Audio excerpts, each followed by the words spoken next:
and welcome. This is Sean Smith and Dr. Derek Austin with 23 Secrets of Online Content Optimization, a brand new live Traction 2021 workshop. We're live and we are going to dive right into the content. I'm super excited to have Derek here with me today. Yeah, thanks, Sean. I'm so glad to be here with you. We're going to go through so much great stuff today. That's awesome. So, you know, as we set this up in the, oops. So this workshop is divided into three parts. I'm sorry, I'm a little nervous. In the first part, we're going to build a deck and we're going to go through the 23 secrets.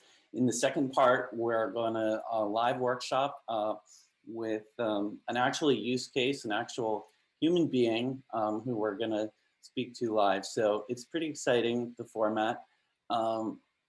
And what I wanted to show you here was sort of the overall, you know, where we're going to go with this today. And what this image on the right shows you is just how much traffic is coming from search and where the rest of the traffic is coming from. And so I think that's sort of important to keep in mind as we go through, you know, why your content doesn't reach the intended audience, common mistakes, content creation, and that's how we've divided this up. How to optimize your content and how to use content-driven SEO. And then finally, we're going to talk about website performance optimization. Everybody's going to get a copy of the deck. We're going to build the deck as we go. This is a new format, so let's see how it works. So starting at the beginning, Derek, why is the vast majority of online content not reach its intended audience, and what can you do about it?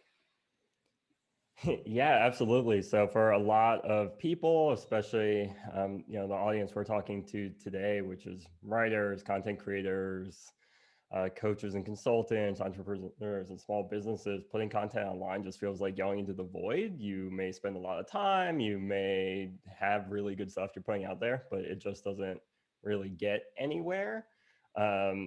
And so yeah, what we're going to go through today isn't just SEO, which is kind of my specialty. I've spent a long time doing web development and have moved into SEO consulting full time because that's what people keep coming back to me for.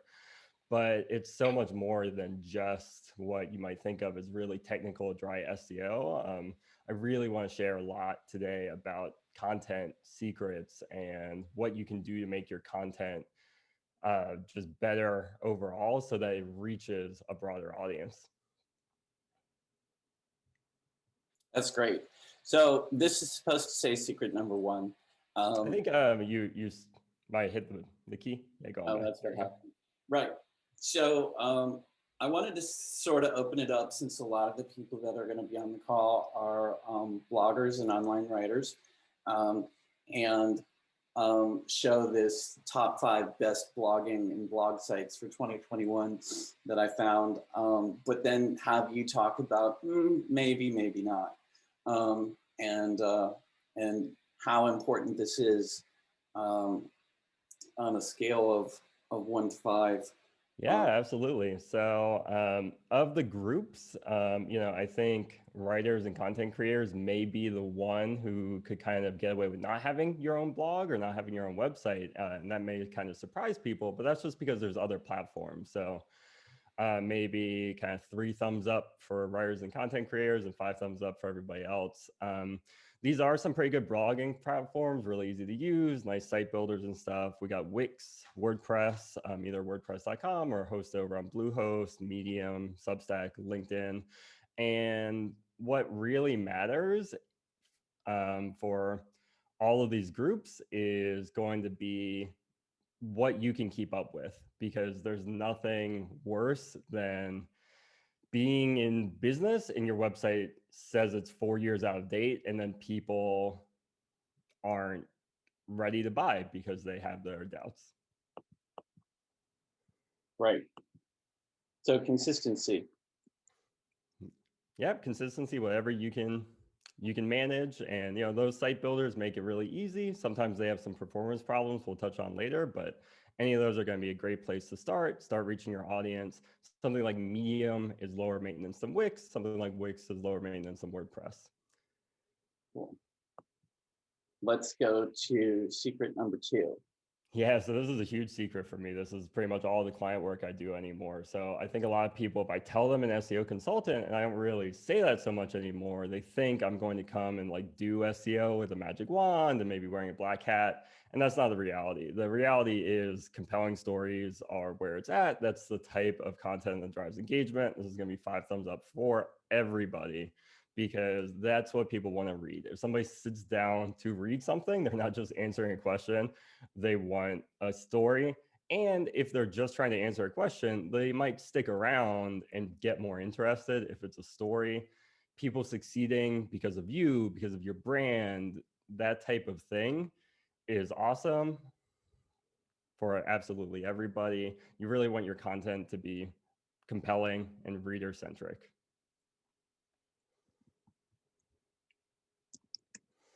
Great. So I had put where to start Medium. Mm-hmm. I think that's a good place to get a handle on what compelling reader-centric content looks like. Yeah, what absolutely. people are actually looking at, and it's a good testing ground for people to sort of practice their messaging. Yeah, for sure. And if you get on Medium and you see any success there in terms of traffic, it's because of compelling stories. It's not necessarily because of keywords. I've gotten about 2 million views on my Medium blog in the last 18 months, and I get much more, 2 to 3 times the engagement and interest, follows, that type of thing from compelling stories compared to my content that's keyword focused.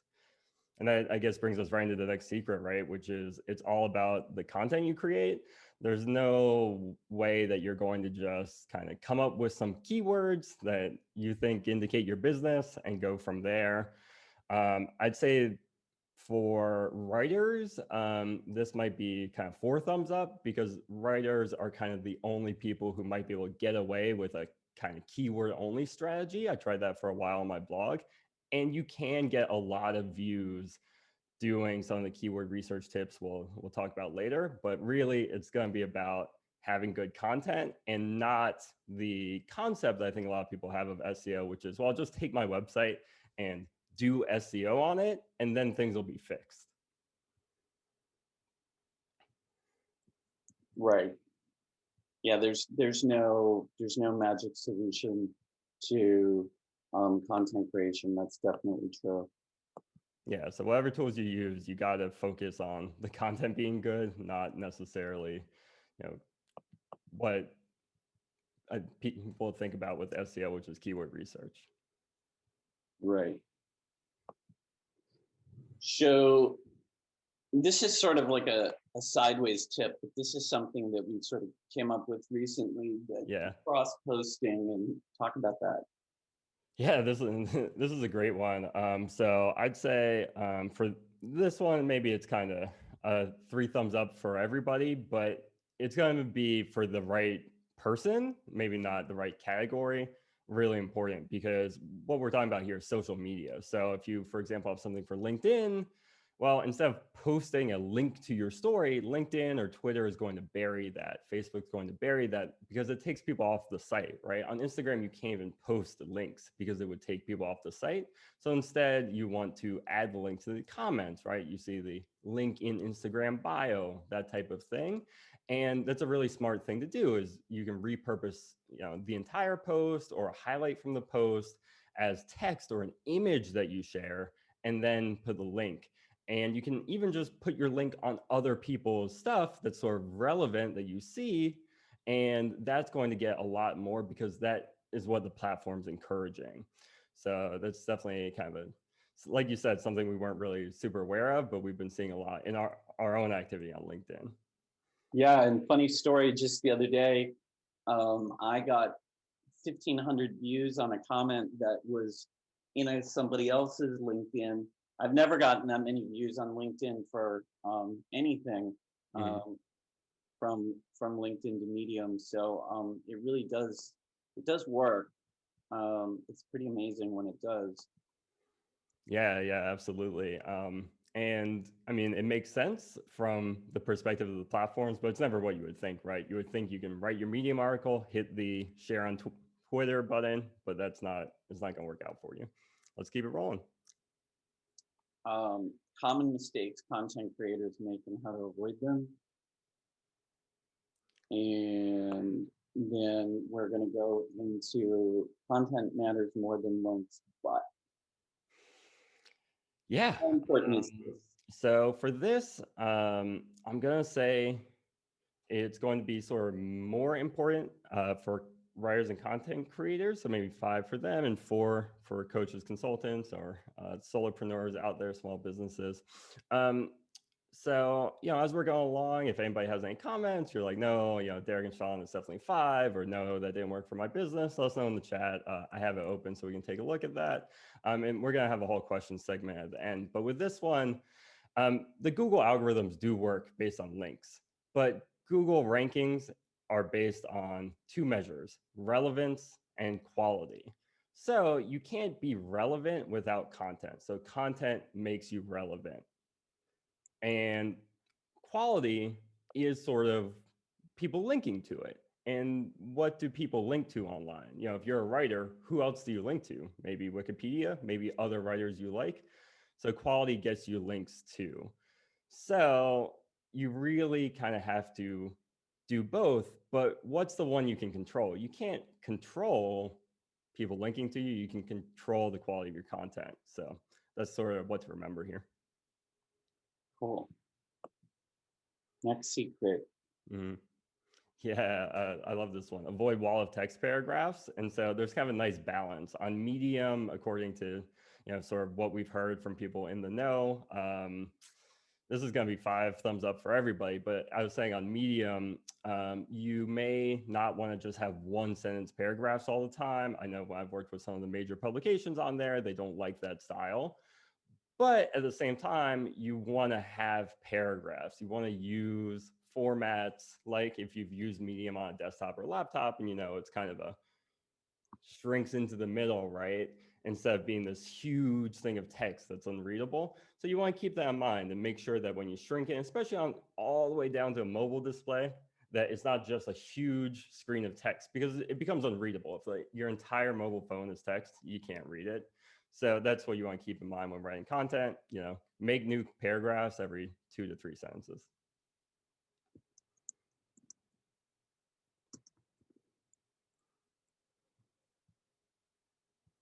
And there's a good article on this attached.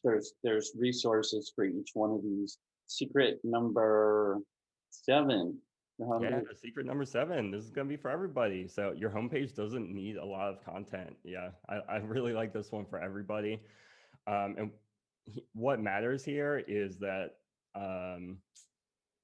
you have the right type of content. And we'll keep talking about that. But you need the right type of content. You need for it to be updated. We kind of talked about that before. So it's more important that, for example, if you're a small business, that you have your current hours, than that your homepage has like all the keywords that people might ever search for. And then finally,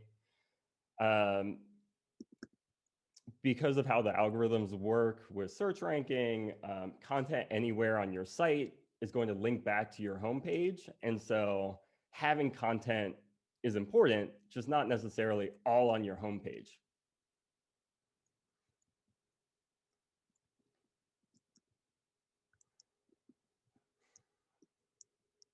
Your homepage is exactly right. You don't want to overload it. It's kind of a great place for a sales letter and sort of getting people to the content you think they might be interested in.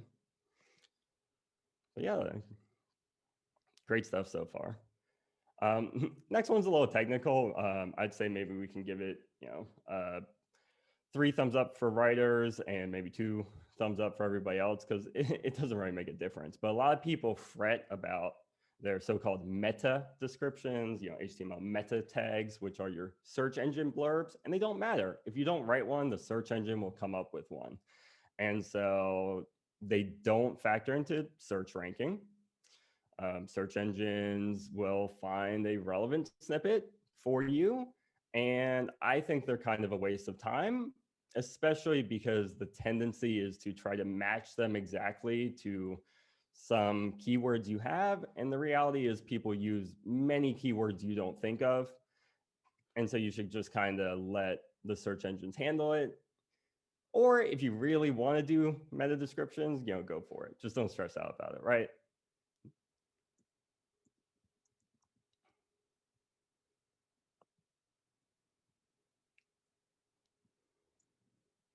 Cool. And then similarly, but on a different. Yeah, absolutely. I mean, this is for everybody. And I'd just say what really matters here is just one thing, which is you need content.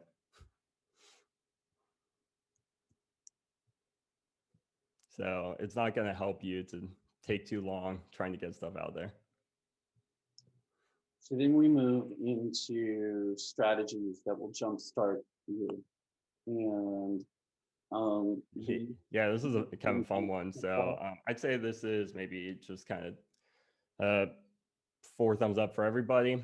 And the thing to remember here is that this sounds complicated, but it's not at all. Keywords count in your URLs. So you don't want to cut yourself short there. For example, if your business is, in a local area, it might help to get the domain name with the town right in it. That can be a useful strategy for small businesses. It's also not the end of the world because Google's going to find keywords a lot of other places.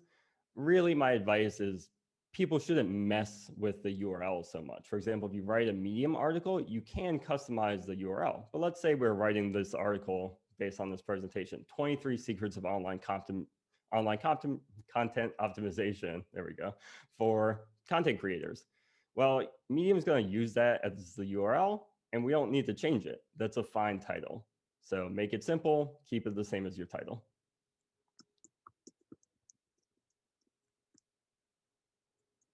Yeah, absolutely. Okay, yeah, using images and multimedia in your blog posts. I'd say this has to be 5 thumbs up for everybody. I know there's a lot of things we're saying are pretty important, but you need to be visually engaging with people. I mean, you can just look at the success of Instagram and TikTok, and you don't have to be on those platforms necessarily. For most people, they're going to be a poor choice, but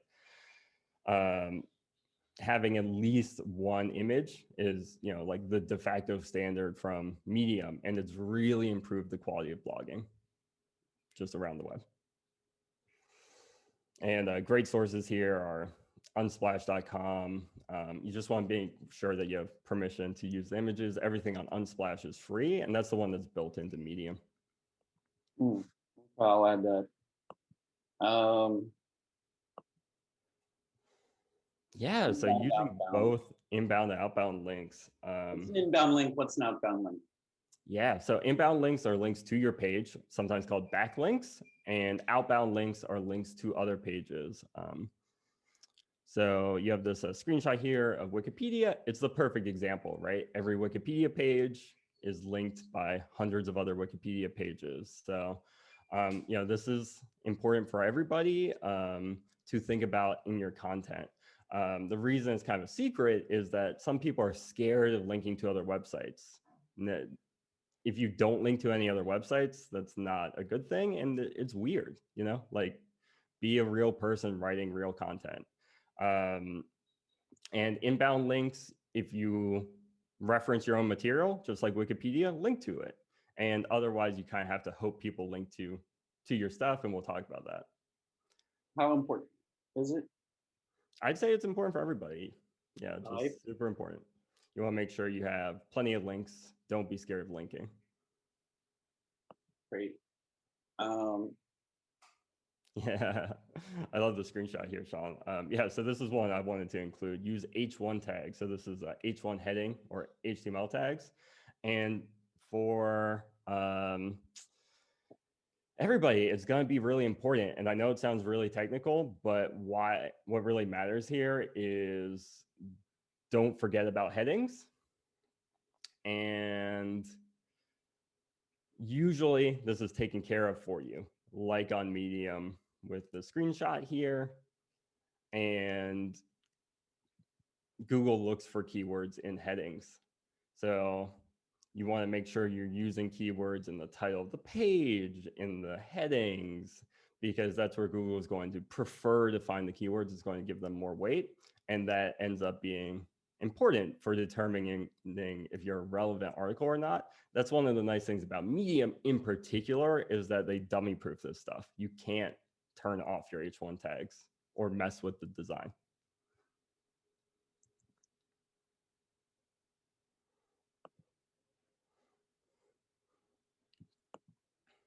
Sorry. Yeah, so local SEO. This is one thumb up for writers and coaches, but it's gonna be 4 thumbs up for entrepreneurs and small businesses. So Consultants are local, it could be. well, they can be, right? But even with massive vaccine rollout, we're probably not doing a lot of in-person business for another year. I'd encourage any coach or consultant who is maintaining just a local focus to consider seeing if you can expand upon that. But yeah, if you do have a local presence, a local office for your coaching or consulting, it starts to be important, because local SEO is just for small businesses. And what we're talking about here is Google My Business. So that's what really matters, is Google My Business.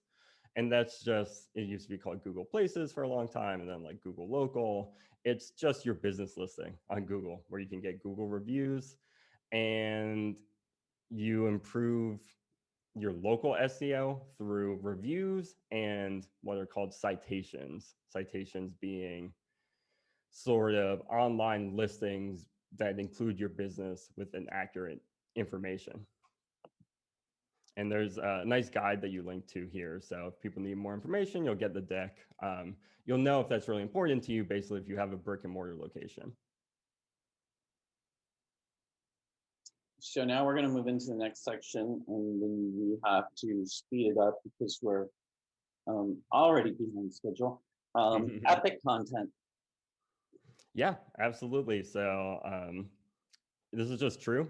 Epic content is going to be going back to those compelling stories. So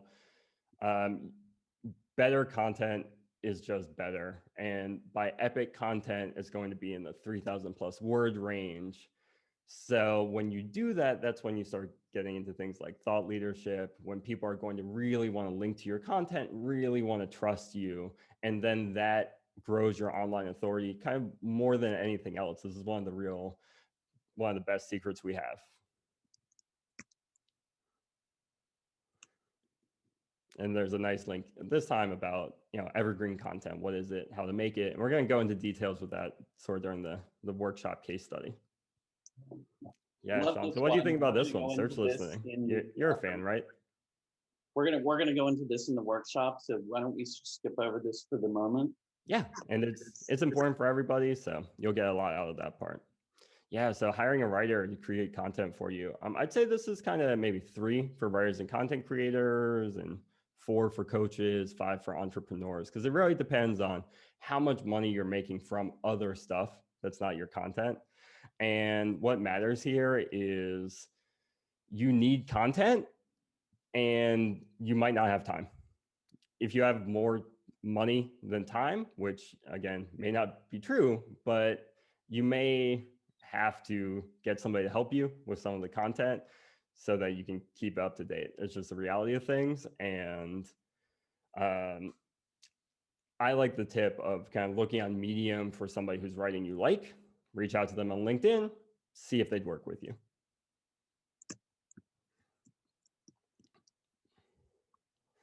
Yeah, I like Medium too, because you can really see their work.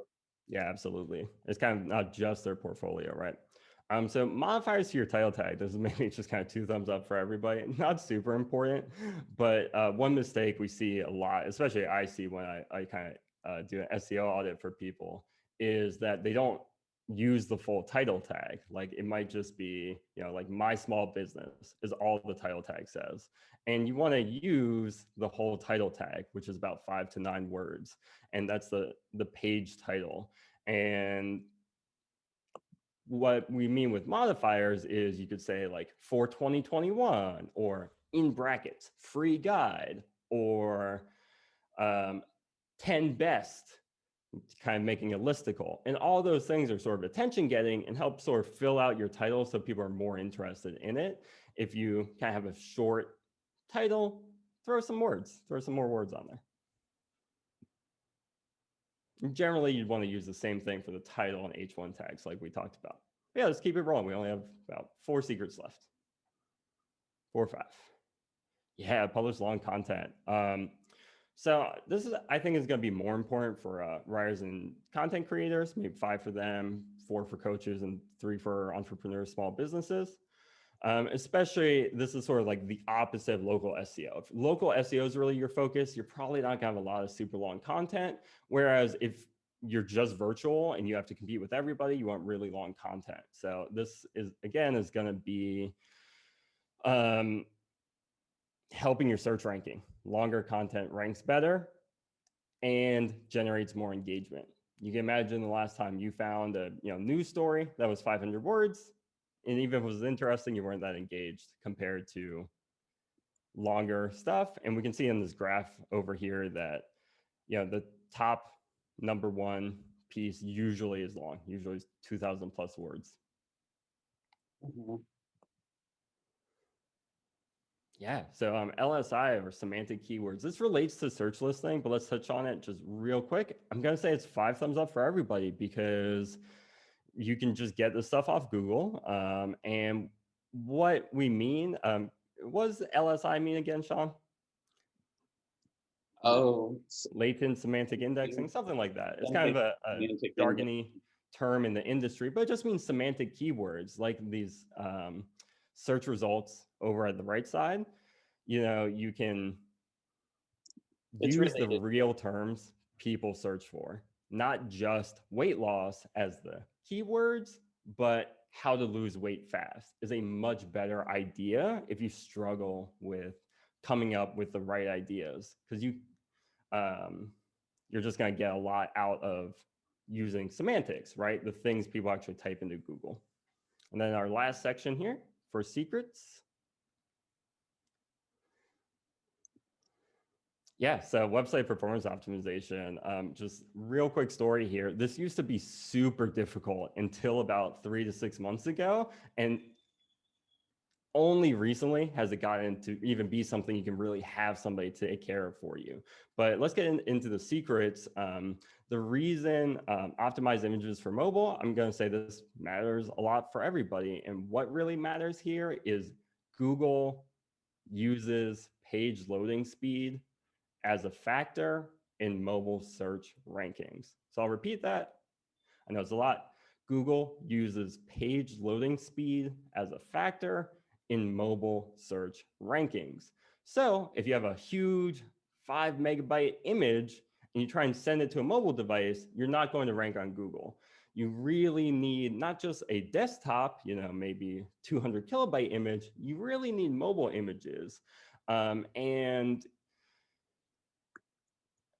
We have a nice guide here to optimizing images for mobile, but I mean, more and more mobile traffic, even without search ranking, people aren't going to stick around for a slow site, and you don't want big images to be the reason they leave, right?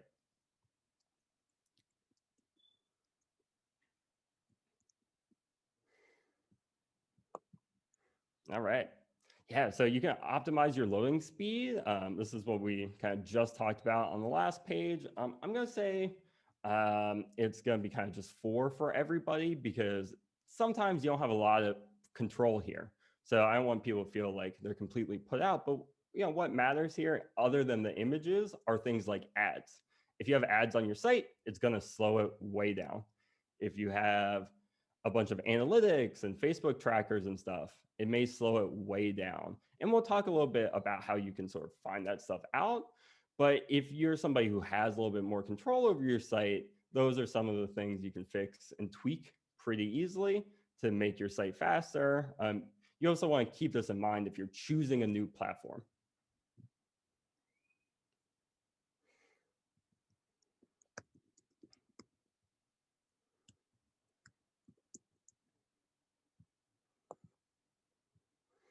Yeah, and so again, just really to hammer this point home for people, because I think until 2 years ago it didn't really matter. Until a couple months ago you couldn't really do it. But what matters here is going to be knowing your Google Lighthouse score, and that's going to be important for everybody, because you want to know, we have a lot of business people here in your SWOT analysis: strengths, weaknesses, opportunities, threats. Is this an opportunity? Is this a weakness? And what can you do? Because for some people, it's going to be super easy. Like if you've been using WordPress and you've never resized an image, well, we need to start doing that. But otherwise, if you're a really busy solopreneur, you might need somebody, a web performance expert, to come in, rebuild your website, and just have it so that you don't have to worry about this anymore. But to make that decision, you need to know your Lighthouse score. And we're going to go into that during the workshop. So let's go into the workshop, and let's have our volunteer hop on. We're running just a little behind. Sorry, Michelle. Thanks for being patient. Joining us live is Michelle Melamed, the Chief Marketing Officer with Pocket CFO. Pocket CFO is a fintech startup based in Los Angeles. They're pre-revenue launch stage right now, early launch, and she's the project owner. Michelle, tell us about your goals and how we can Sure. help. Yeah, so just a little bit about me. After I graduated college, I spent a few years in advertising as an account manager. So as an account manager, I kind of like touched on a lot of things, but it wasn't like necessarily like my expertise or domain. And then a few years later, I was introduced to my co-founders for Pocket CFO, and we've been building the platform for the last year. And I am head of marketing for Pocket CFO, and we're launching in a few weeks, honestly. And my problem is really time. So in terms of like marketing, you have to do a little bit of everything. You have to create the content, you have to optimize it, you have to find the right channels, you have to build the right relationships. So SEO and content is like a sliver of that. And a lot of the stuff that I've found out there is like, I feel like written for people who have teams. So my biggest thing is like, how do I like make the 1 or 2 hours I have a week to work on this very impactful? And I've developed my content strategy to some degree. It's in process right now.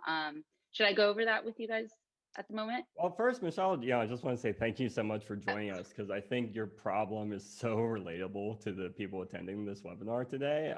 So we really appreciate it. It's so exciting where you're at with your process and your content strategy. And so, what I really want to know is kind of, are you at the point where you have that content strategy and this is sort of the idea moving forward for what you're going to be creating? And I think you do have that. So maybe you could explain that to everybody. Sure. Yeah. So just by the way, one-liner of Pocket CFO, we're a financial insights platform for business owners and startup founders to help them automate their cash flow and make smarter and better business or data-informed business decisions.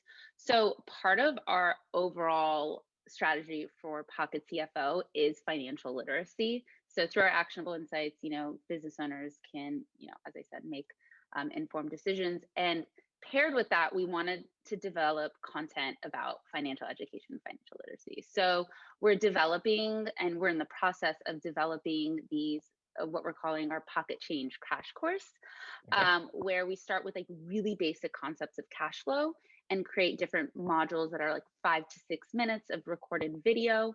And then the content will be focused on more basic things like what is cash flow, net terms, to as you go through the modules, it'll be more advanced topics.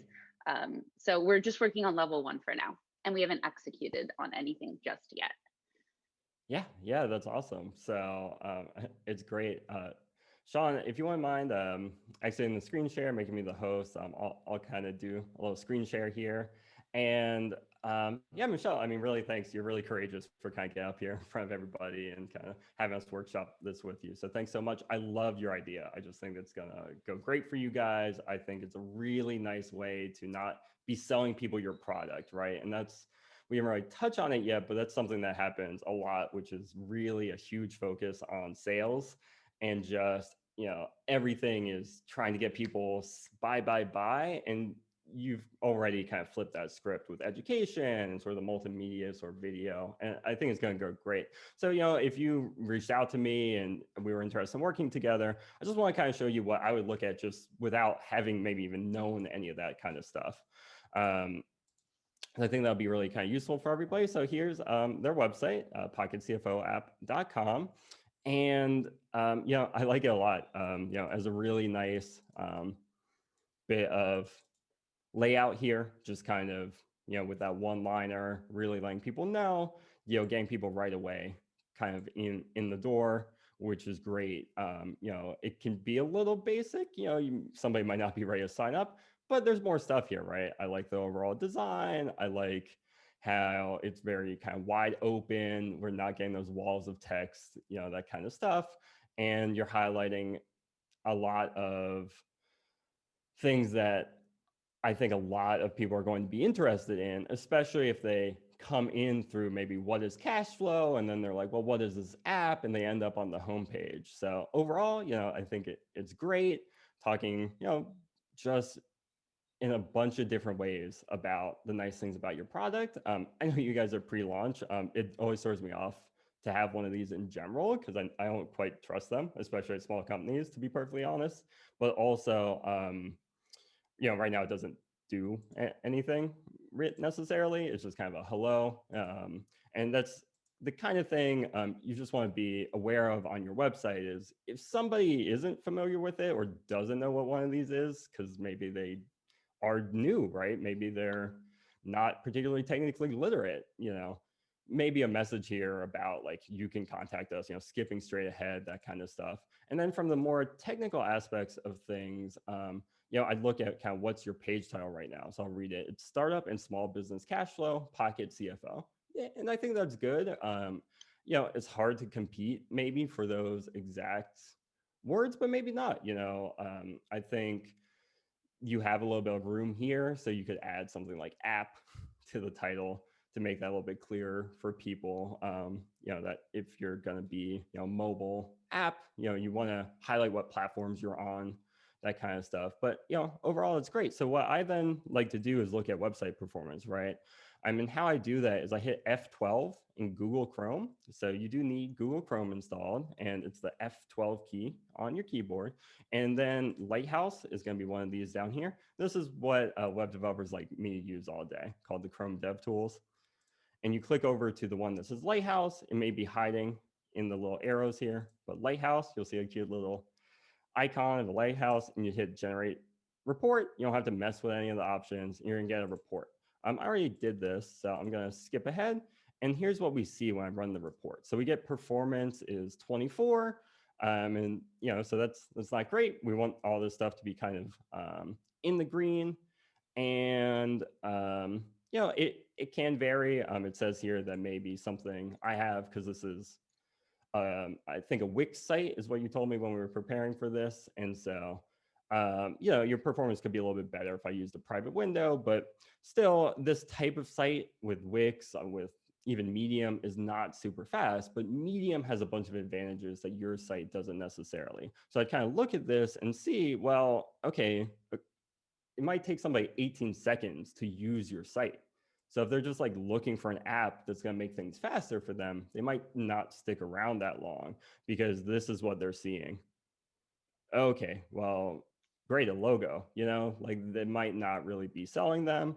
And if you have more of a technical ability, you can go in and kind of see what it's recommending you. And so one of them is going to be What says remove unused JavaScript? Well, unless you're a developer, you're not going to be able to mess with that one. Serve images in next-gen formats.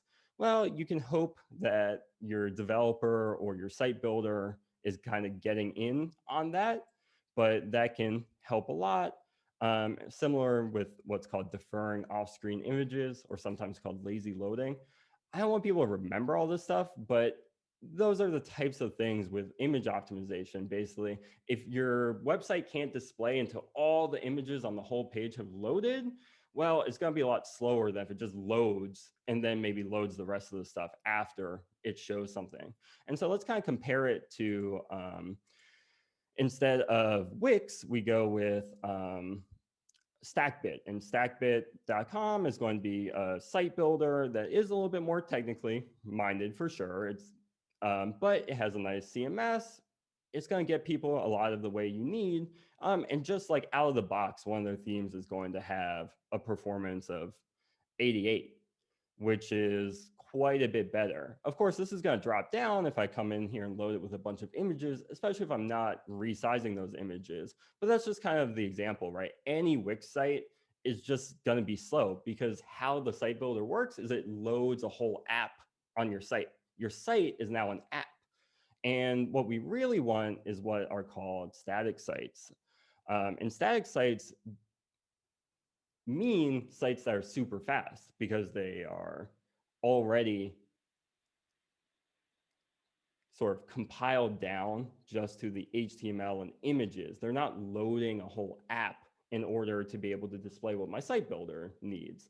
So when I take a site, I just took a WordPress site where the performance score is in around the 40 mark, and I rebuilt it. And this is the site now, kind of with the slider. And with these images, these are actually 5 megabyte or to 10 megabyte unsplashed images that I don't manually resize. I don't do anything with.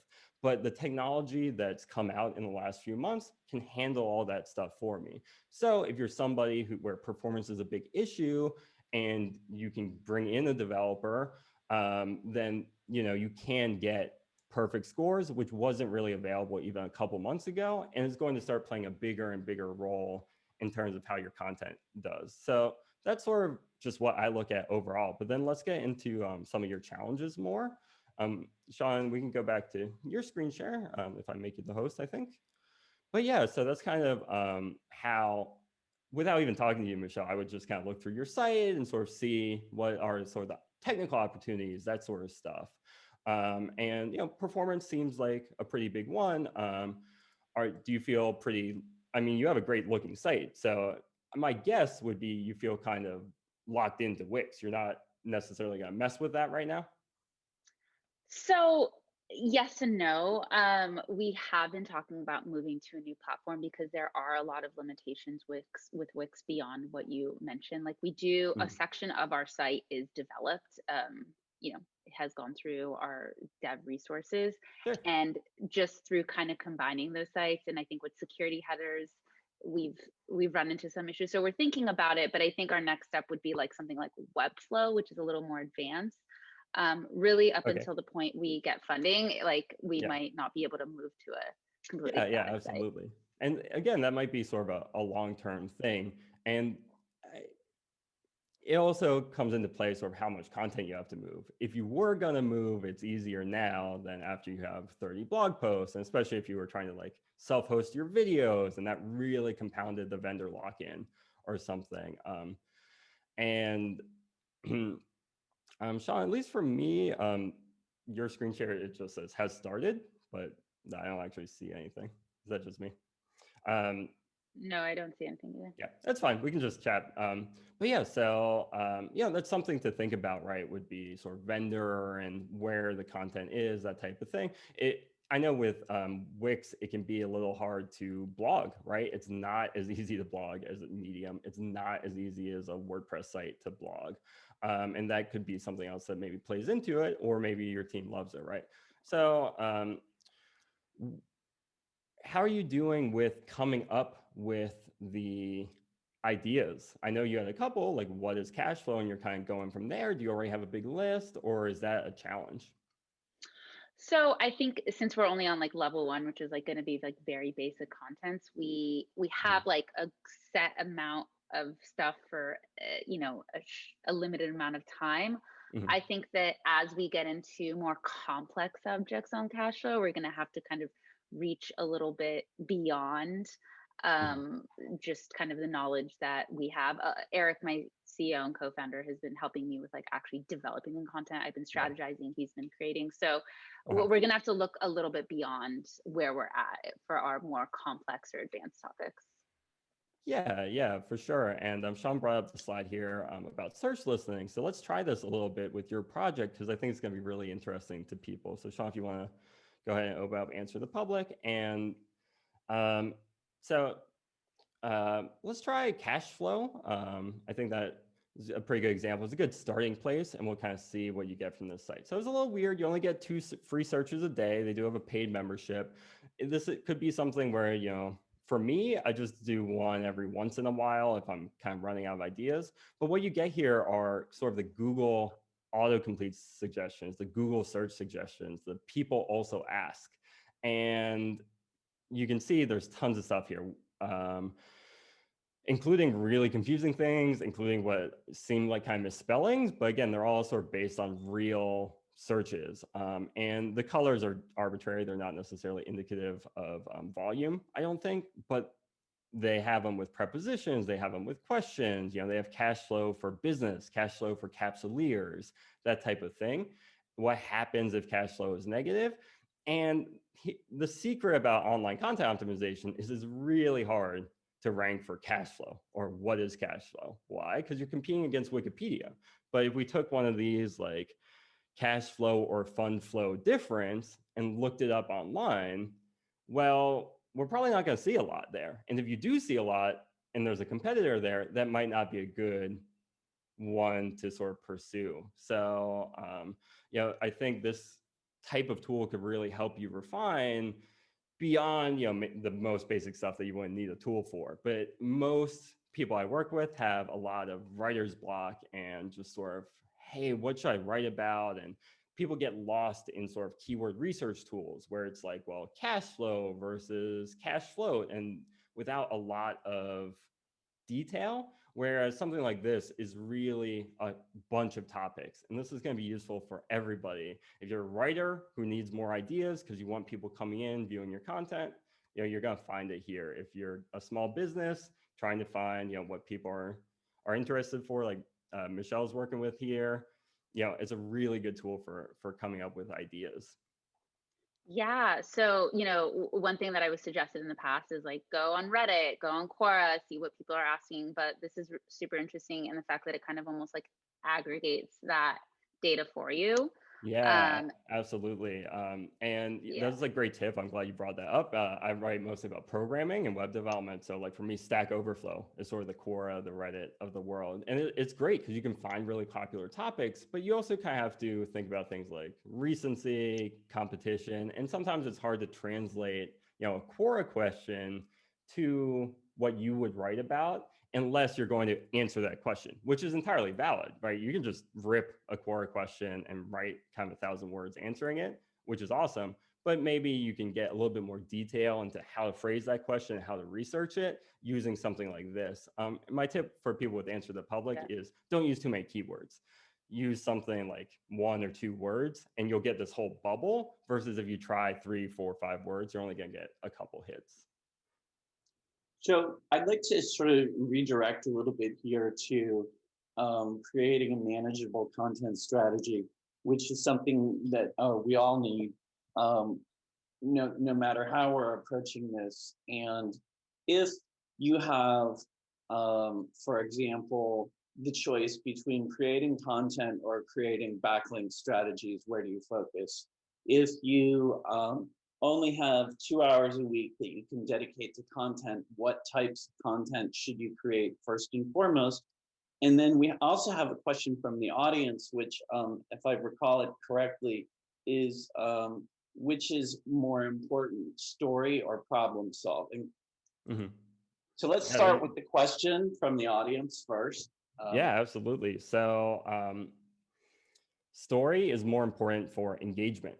And if you're familiar with the concept of a sales funnel, whether or not you really use that, it's useful for thinking about searchers, because most searchers are sort of top of funnel, meaning they're just trying to answer a question. They have no idea who they are. If they find your content, that's the first time they see it. A story is going to be useful for those people, but it's also going to be useful for people who've heard of your product, for people who are using your product or ready to buy. And that's where you can really get people interested, engaged, people promoting your brand, influencers interested in you, versus if you're just doing problem solving, just what we typically think of as SEO, right? We just, mine some answer the public questions. Well, that's going to be people who've never heard of you, right? What's the chance an average searcher has heard of you? Like 1 in a million. Versus if you have an engaging story, well, if that gets shared around or somebody is a regular reader of your blog, they're going to be a lot more interested. Mm-hmm. And so I hope that answers the question. And then with, you have 1 or 2 hours a week, and, we can use Michelle as the example again here, like what to focus on. And I would say, again, it has to be manageable. So if, I think video is a great idea, it's going to give you more stuff you can repurpose, but even a 5-minute video can take an hour to produce easily. And so you may need to only publish every 2 weeks, every 3 or 4 weeks, and just kind of think about it in the long term that you're creating video and it's more and it's better and it's sort of, going to be used on other platforms. But ideally, you want to, even if you don't have a team, decide what you can really achieve and then usually cut that in half, because you can always do more, but you really don't want to start a podcast, record 3 episodes, and then never do it again, and then try and pick it back up 3 months later. And I use the podcast example because a blog's the same way. Doing your Instagram's the same way. If you try to do any of that stuff and you start being really inconsistent, well, it's not going to work out. It would be better to write 3 articles this month and publish them once a month for the next 3 months. And then, get extra stuff done in the meantime, finish the videos if you can, then overcommitting yourself. And then especially for entrepreneurs and small businesses, I mean, what's the point of your blog if everything's really old, unless your content is that good? And that's where we come back to sort of epic content and compelling storytelling, which again takes longer. So if you only have an hour or 2 a week, then it might take you 2 months to write kind of a definitive guide to cash flow, something that's 3,000 plus words. But that's totally okay, because that's going to be really high quality.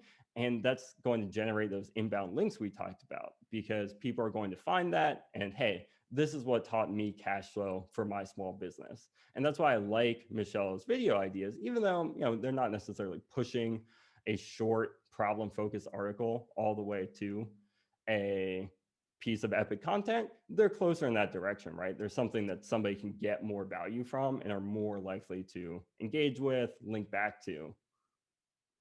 Mm-hmm. Yeah, that's good advice. And that ties into, and we just have 6 minutes left, and I want to be respectful of everybody's time. So I want to open it up to any questions from the audience that they would like addressed. Feel free to chat them in the chat section. But the idea of lead magnets and having a piece of content that that generates actual email addresses or leads for you. Mm-hmm. If you only have time to create a very minimal amount of content, then mm-hmm. I would focus on things that are going to be the highest converting for you, and that would be in the lead magnet category, the definitive guide to the and that sort of thing. Yeah, absolutely. And, for example, with Michelle, right, she, I'm sure, has her hands full with this existing content strategy. But a different way of looking at it would be that somebody else in a similar position could create really good, like one really good piece that's like, the definitive guide to everything you need to know about your startup's finances.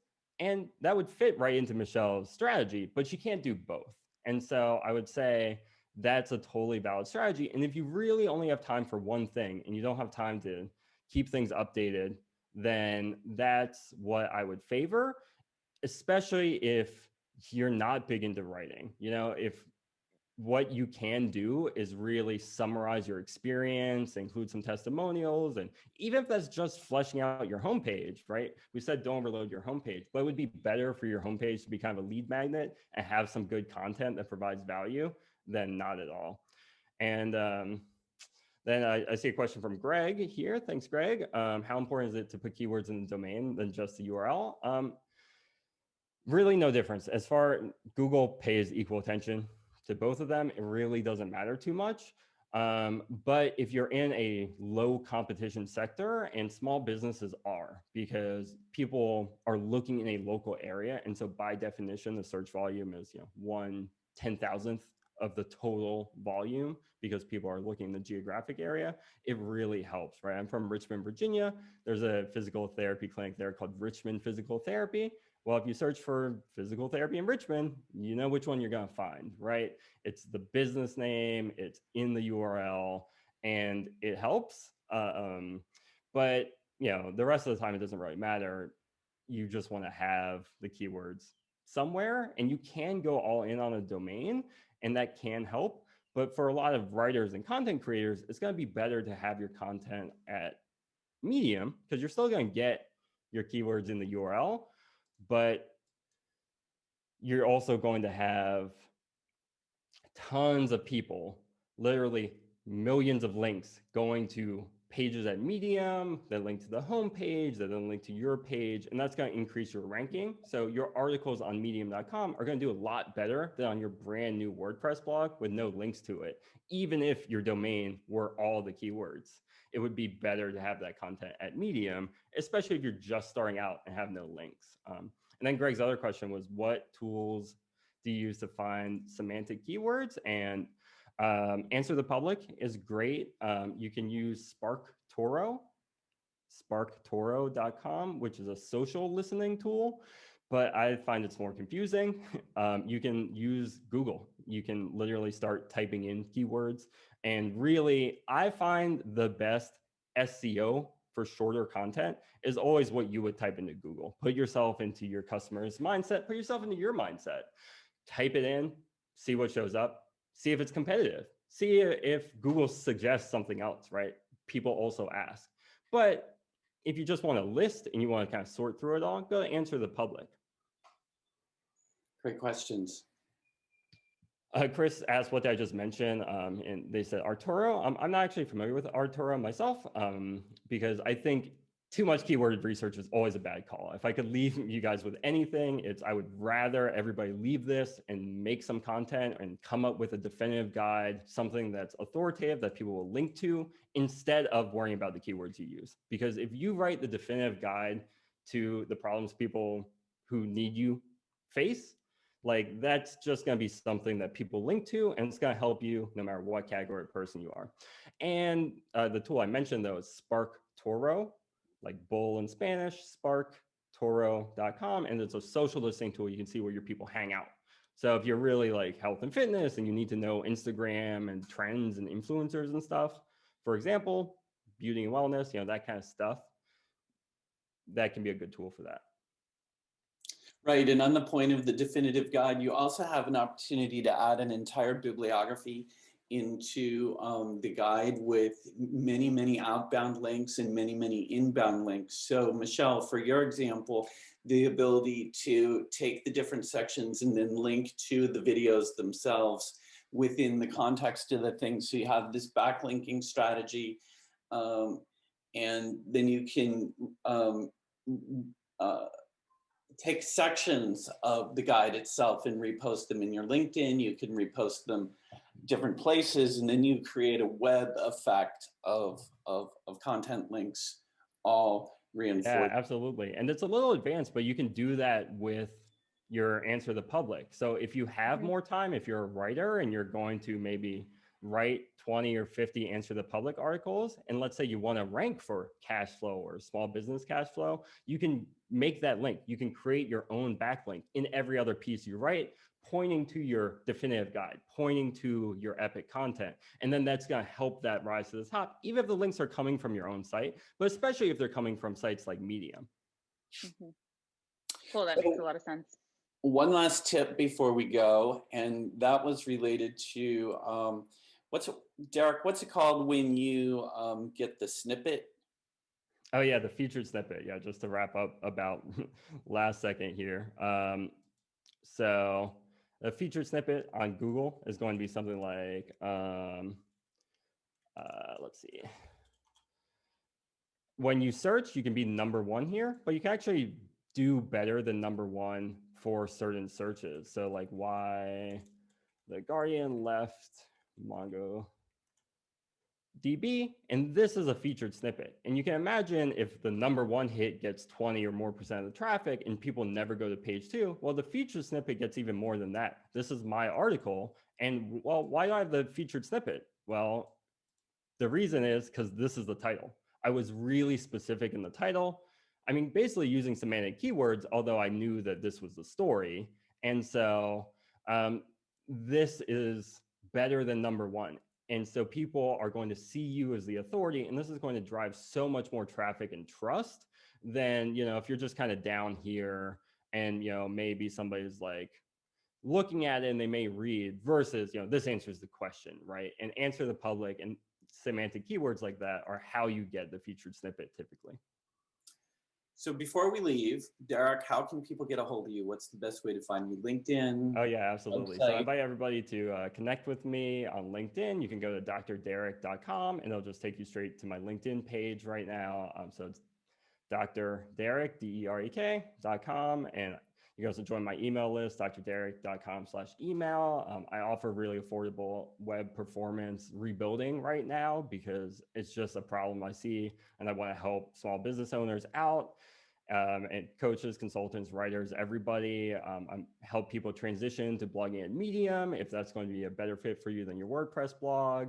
And yeah, I just love sitting down, offering free marketing advice. And if it's a good deal, we'll work together. I'm happy to create epic content for people as well.